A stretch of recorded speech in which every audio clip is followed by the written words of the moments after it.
الزهق ده بقى؟ طب والله لعكنن عليك يا محمد. الو، الحقني يا محمد، انا واقعه في مشكله كبيره قوي. انا في جمال عبد الناصر، سيب كل اللي في ايدك وتعالى دلوقتي، هبعت لك اللوكيشن. الحق اشوف مشروع بقى، الحق محمد قبل ما يجي. ايه يا لولو جابك هنا؟ ايه المصيبه اللي انت عملتيها؟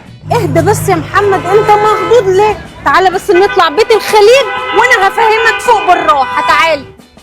لولو، ما انت عملت مشكله في المحل ده ولا ايه؟ اسكت يا محمد، انا مشكلتي اكبر من كده، انت مستعجل ليه؟ سلام عليكم، عندكم عبايات؟ عبايات؟ لا، عندنا سندوتشات. سندوتشات وعبايات؟ لولو انت جايباني عماله وشي، نفسي اعرف فين المصيبه. مصيبة ان سلفتي جايالي بالليل وانا العبايات بتاعتي كلها ضاقت بسبب بطني، اعمل ايه؟ فقلت اجي بيت الخليج. بطنك؟ هي فين بطنك دي يا لولو؟ بقول لك ايه، احنا هنجيب عبايه واحده حق المشوار اللي انا جيته.